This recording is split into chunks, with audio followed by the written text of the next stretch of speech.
Are these the unknowns that I haven't met yet in the West End? Hello. May I wanna talk to you. Good evening, sir. May I ask you what you're doing here at this late hour? I'm conducting an investigation about the epidemic in this part of town. And who are you, sir? I'm Dr. Jonathan Reed from the Pembroke Hospital. May I ask who you are and why all the questions? I'm Detective Inspector Charles Albright from Scotland Yard. And I don't find your answers convincing. What is a Pembroke doctor doing in the West End at this time of night?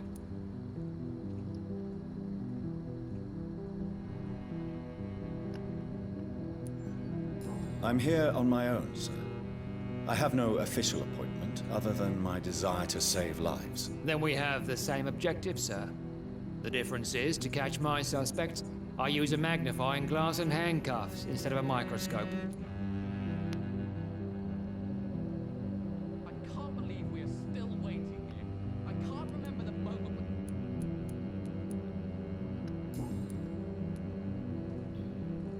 Why are you investigating at night? Criminals rarely act in daylight, you know. But since you are also a night worker, have you noticed anything strange which requires police attention?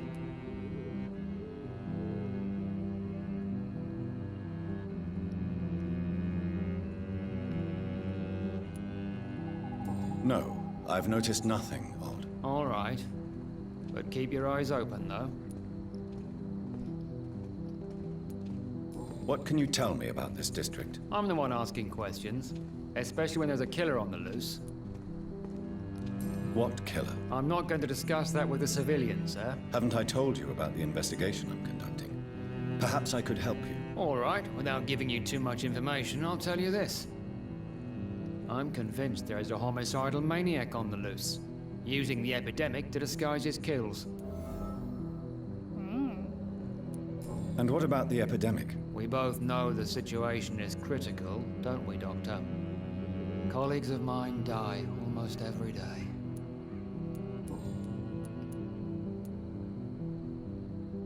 What are you really doing here? I told you. I'm a detective inspector from Scotland Yard, investigating suspicious cases in the area. Do you work alone? Yes, the situation is difficult for the police. Many of us are sick, and since the summer strike, most men apply a work to rule on their patrols. What about the situation in the East End? Why are there no police there to protect the civilians? I know, it's a shame, but we just don't have enough men to cover the entire city.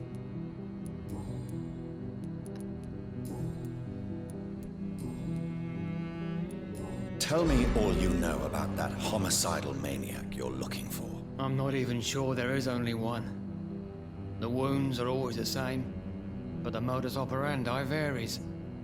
Sometimes violent and brutal. Modus operandi? Sometimes precise and swift. How could different killers inflict the same wounds? That's my main problem. If my theory is correct, maybe we're facing a group of individuals sharing the same violent tendencies. Perhaps a sadist cult. I'm guessing he's actually pointing towards What are you vampires. investigating, exactly? Mr. Kimura has been murdered. Always the same injuries. Wounds to the neck and massive blood loss. Yep. I'll stick to my homicidal maniac theory. Do you know anything in particular about a man called Aloysius Dawson? Who doesn't know the man? I think he intervened personally to put an end to the police strike of last August. What else can you tell me about him? Aloysius Dawson is exactly the kind of powerful and influential man who could commit murder and get away with it, with just one phone call. Nice. Goodbye, Detective Inspector Albright. Goodbye, Dr. Jonathan Reed. I'm sure we'll talk again soon. Seems violence and madness are now contagious. Hello.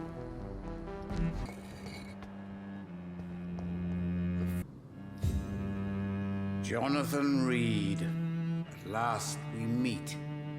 The cards warned me you would visit tonight. I beg your pardon, sir. Do I know you? Of course you do. Our mutual friend, Dr. Swansea, can't speak highly enough of you. My name is Usher. Usher Talltree, You are the leader of the Brotherhood, are you not? primate of the Brotherhood of St. Paul's Stole, to be precise. I'm really glad we met tonight. I love it when the cards tell me a truth. The cards told you to expect me. Yes, they can tell me everything. They told me that you are a new Ekon who relishes his blood diet. Uh-huh.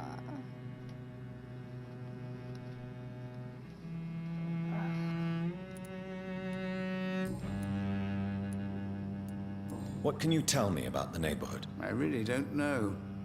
I don't often go outside. And when I do, it's usually to quite distant destinations. So you see nothing in the stars for me? You're a poor fortune teller then. Oh, I can tell you many things, but they will only concern you, not the city.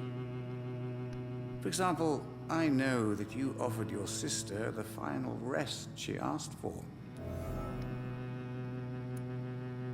Do the cards speak of my Mary? No.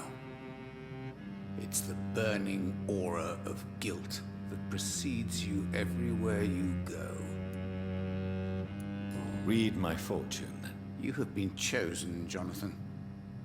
I see on you the mark of a strong being, so powerful it needn't even reveal its strength. Tell me about yourself.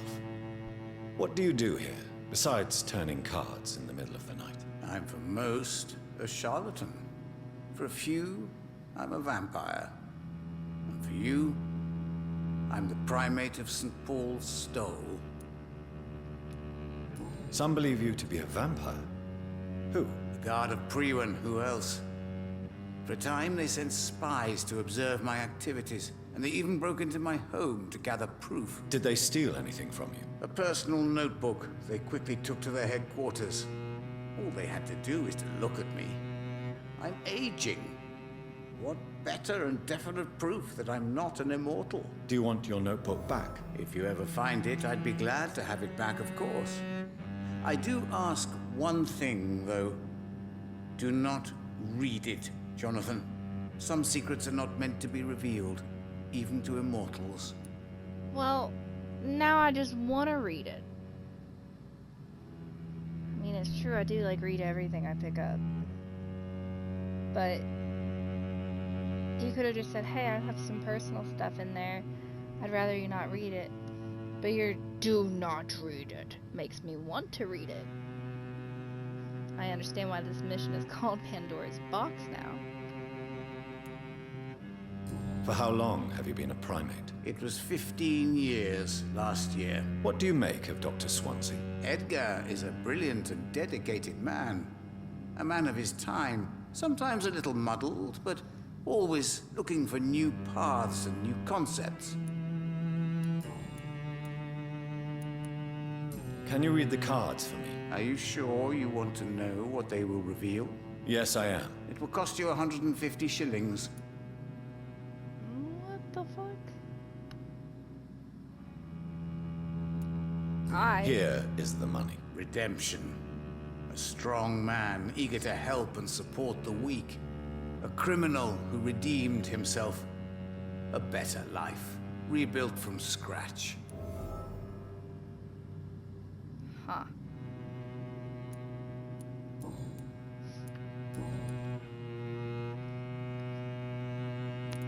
How did you learn about Mary? And spare me the hocus-pocus parlor tricks. The truth, now! Swansea told me. Don't look at me like that. His task is to observe and gather information about vampires. He had to tell me about Mary.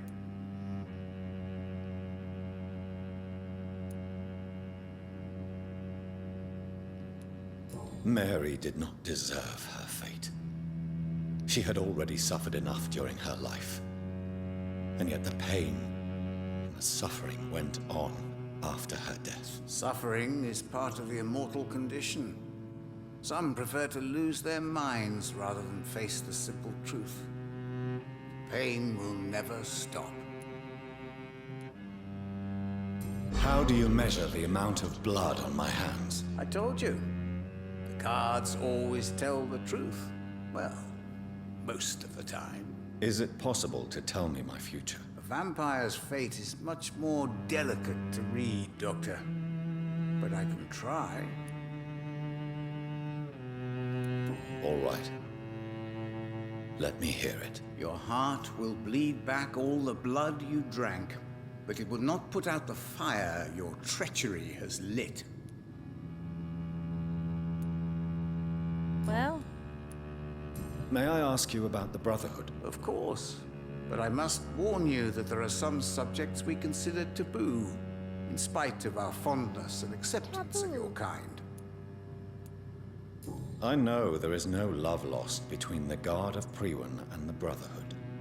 What caused this rift? It was 1801. The Brotherhood was stronger then, a strength that made them hungry for ever greater power.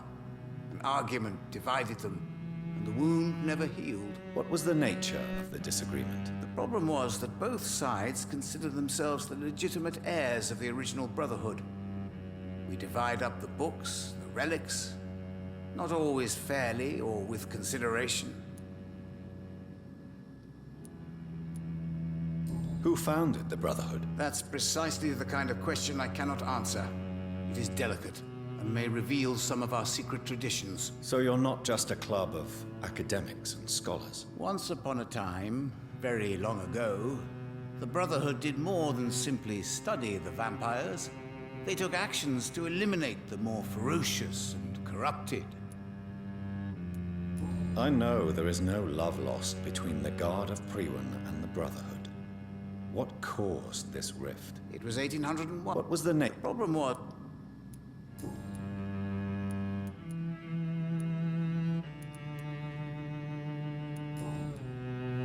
Goodbye, sir. Until we meet again. I rarely wander, yet it amuses me to converse with your kind.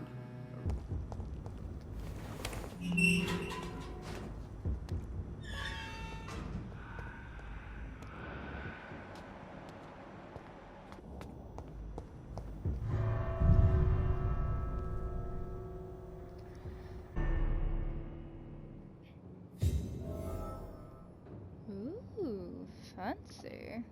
Dawson's mansion. Here I am at last. But the question remains. Am I ready to make a dying man my progeny? No. The answer is no. Finally, you're here, Dr. Reed. What took you so long? I had to pass several of your barricades and outposts to access your mansion, sir. Death, pestilence surround us, and time is against me. I see you've gathered some of the most expensive, albeit experimental, blood transfusion equipment available. All this could be so useful in a hospital. Yes. Since Lord Redgrave sent me a doctor to perform my conversion, I thought you might find some of these devices useful. Most thoughtful. But tonight I'm not here as a physician. But I feel reassured that a specialist such as yourself would help me to escape the Reaper. Very well. But before I proceed, I have a few questions for you. If you must, but be quick, for I don't have much time left in this life. First of all, I need to be sure that you know exactly what is going to happen to you, sir. I can assure you I'm as informed as any man can be. I have planned for this moment, Dr. Reed. Planned very carefully.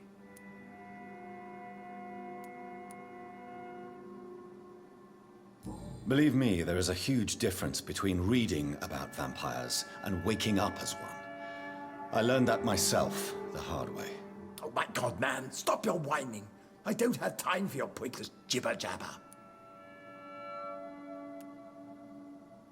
I will become your maker. Do you understand what that means? Well, I certainly won't consider you my liege, or some such drivel. You can be assured of that.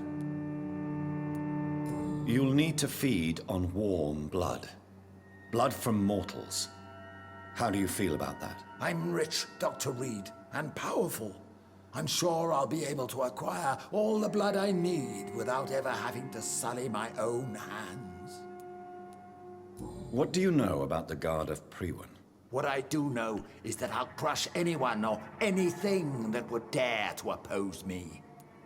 Okay, so, so far you're making me not want to do this more and more. Let's move on then. Please, I'm cold and tired. I feel my life waning with every moment. But first, before you embrace immortality, what would you do with such a gift? That's a rather impertinent question, Dr. Reed. And I will do as I please. Answer me all the same. What will your first action be as an immortal? To save London, I will finance the most efficient quarantine ever seen. I will build a wall that will separate the sick boroughs from the healthy ones.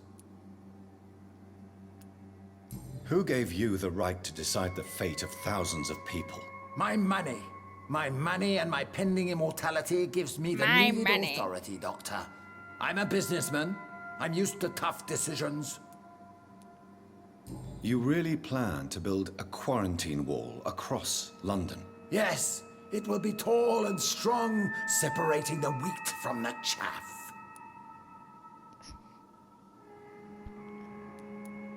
By doing so, you will also create two separate prisons. Come, sir. An eminent doctor like yourself knows that such radical measures have proved efficient in the past. Let me guess. You mean to isolate the rich from the poor? This is a desperate measure for desperate times. England must prevail, Doctor, no matter the cost. Quarantine is not a bad idea, medically speaking. But I'm convinced this epidemic will not be contained by mere walls. As long as the right people are on the right side of the wall, that's all that matters. But you can't guarantee infection will not spread. Just one contagious carrier would be enough to create an apocalypse. The apocalypse is already knocking at the gate. We must be strong now. What if a new outbreak happens inside your walls? You'll have created a giant trap. That won't happen. As long as we dispose of anyone that is contaminated as soon as they are spotted.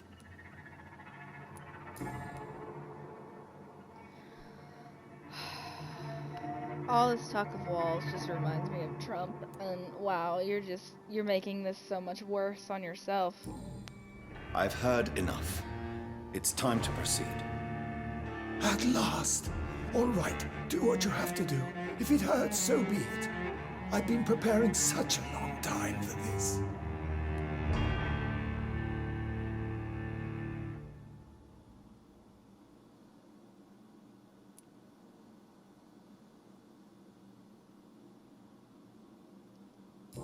You don't deserve immortality, Mr. Dawson. What? What are you prattling on about? I don't believe I've ever met a man so bereft of empathy. You, sir, are despicable. No!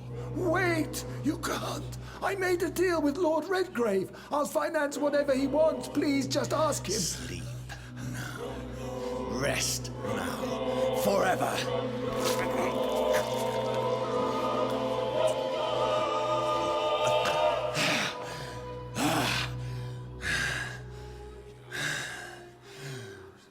I would have lived forever. Who are you to decide my fate? Who gave you the authority?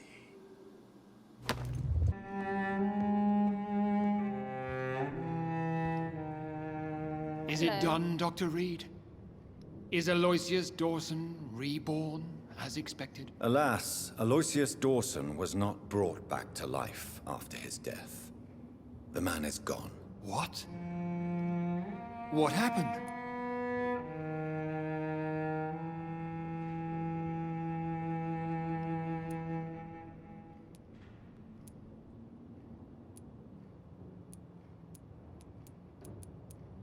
I could not let such a dangerous man become immortal. Not from my blood, not for you. This is an outrage beyond words. This is betrayal, pure and simple. I should kill you on the spot. You swore on William Marshall's blood. Well, get rid of me then. From now on, you're an outcast. banished. You are forbidden to ever appear in front of us again. Ascalon will smite you on sight, and your heart will be thrown to the rats. I'll leave you then. Have fun with your puppets and shadow plays, Lord Redgrave. Yes, go, traitor, and take that awful creature, that counterfeit of a woman I saw waiting for you, and be gone! Who is that standing all creepy like that? Oh, Bridget! Oh! Hey, girl, what's up? I killed Sean. About that, how are you? We meet again at the strangest of times, young Ekon. So do you serve the Earl of Bristol now? Old Bridget. What are you doing here? Your friend, the wise Ekon. She sent me to warn you. Did anyone see you? It's a long way from the dock sewers, and hunters are patrolling the streets here. Who said I took the streets? How do you think I survived for centuries in this city without ever being seen? I know all her secrets. How did you meet Lady Ashbury? She came to us in the sewers in search of answers. Just as you did. What kind of answers did you give her? I knew nothing of your maker, but we talked. We talked a lot. Her words and ideas are captivating. It is no surprise that you like her. I like her too. Lady Ashbury in the sewers? Now that's a sight I wish I'd seen. She said she was your friend, and that she sought the identity of your maker. So I answered her questions. Lady Ashbury? You know her? Tell me what's going on. The lady approached me but a few nights ago, wanting to meet the sewer skulls. Once she questioned Harriet Jones. She agreed to help us. Harriet Jones is still with you then? How is she doing? Harriet remains angry, but is recovering slowly. Her mind is twisted, but at least her body is healing. Tell me what is going on. The lady asked us to keep an eye on your mortal doctor friend while you were away. We spotted the hunters. They were discussing plans to attack tonight. What? Wait, slow down.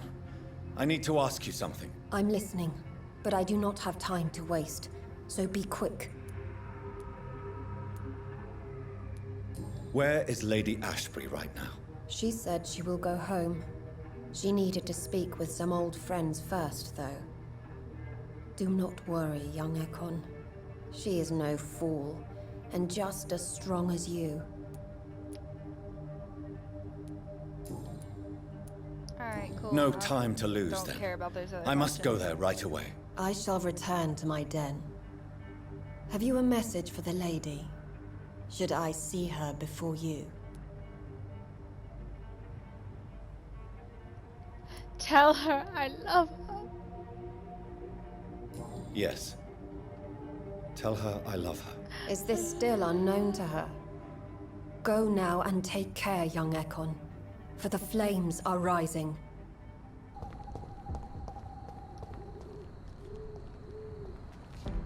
Huh. Priceless shop.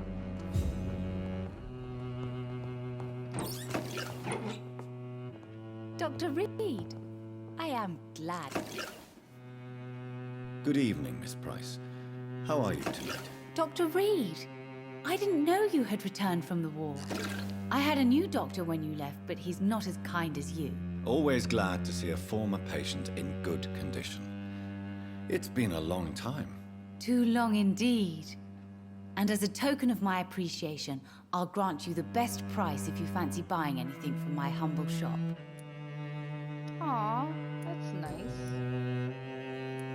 What can you tell me about yourself, Miss Price? I'm still managing my shop. The only difference is, since the quarantine, we're open at night. You, on the contrary, seem to have changed a lot. Yeah. Really? Have I changed that much? It must have been the war. And the night shifts since my return. Don't get me wrong, Dr. Reed, you're still handsome. Just maybe a little bit wiser, more serious. It suits you well. Wow, thank you. Tell me more about yourself. No new fiancé? I remember you were hoping to get remarried. I'm sure you must have a few suitors. Who would marry an old bat like myself with a grown daughter and a little business? As you know, I only fancy handsome men like yourself. Ah, you're flirting.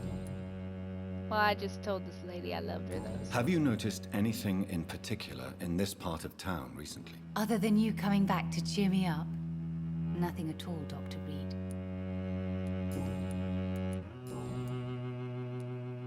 Does your daughter still worry you, Miss Price? I remember you were often concerned about her health when she was younger. Have you not seen Carol since you returned? No. She's almost a young woman now. But she'll always remain my sweet little baby. So you're less afraid? Some things never change. Carol is still too clumsy for her own good. Sometimes her innocence puts her in real danger. Why would her innocence put her in danger? She does not realize how cruel life can be. Maybe I was a bad mother to protect her too much. My poor dear Carol. You have every reason to be cautious, Miss Price. Especially in these difficult times. Maybe you could talk with her, Dr. Reed. It would be nice to have a man here more often. We would both feel safer. I'll talk to her, sure. I hope you can stay a little longer. Good evening, Miss Price. I'm Dr. Reed. Do you remember me? Dr. Reed? Yes, of course. You are the doctor who healed me and my mum. Good evening, Dr. Reed. Good to see you too, Carol. Are you all right? Oh, yes. I did not hurt myself recently. I know how to take care of myself now. I'm almost a grown-up. Why are you awake at night, Carol? I am helping my mother in her shop. It's not easy, but I'm a grown-up now. Why is work not easy? Is something or someone bothering you? Oh no, most people are gentle with me. But I'm so nervous sometimes. I pay no attention and hurt myself. Good thing my mum learned first aid.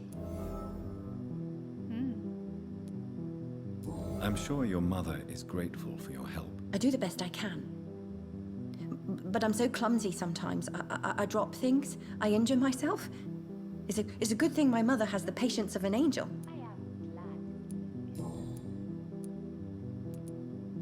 What can you tell me of the people living nearby? I don't speak to many people, except our customers. It's not easy to make friends. And with the epidemic, it's even more difficult. What can you tell me about the epidemic? Some of our regular customers have left London. Some others only send their housemaids now. Everybody fears the contagion. I've even seen men with weapons. Have you no friends at all? No. Mr. Nithercott used to pass by and was always nice to me. Does he not come by anymore? No. Mum said he was weird. Always reciting poetry about a girl he'd met in Whitechapel. I wonder who this Camellia may be. Camellia. Pretty sure she's dead now because I made everything go crazy in Whitechapel. Oops. Do you enjoy working with your mother? Oh yes, Doctor. My mother raised me alone after my father died. We've always lived together, and she has always watched over me. Do you remember your father? No, I was just a baby then. My mother always told me how strong and good he was. Do you ever think about getting married now you're a woman? Oh no, Dr. Reed. Mum always says I'm still a child who has no idea how tough life can be. No husband would like a clumsy girl like me. You need to work on the self-esteem, girl. Goodbye, Carol. I'm scared. God, please don't let the whole district die. Please don't let the whole district die. Okay. Murder of... I can never say his name. Dawson. Terrible news for London. The death of Dawson, head of the Dawson Empire, occurred last night around 4 a.m. One of his manor's chambermaids found him in his bed this morning, bathed in his own blood. She immediately reported the incident to the police. A number of Mr. Dawson's household staff are currently being interviewed, but a clear culprit has yet to be identified. Born in this city, Mr. Dawson has been a benevolent patron of London and a faithful member of the Catholic Church for many years. He wore many hats: tradesman, employer, father, and brother. The lucky few who knew him personally, myself included, knew that he was much more. He was a man with vision.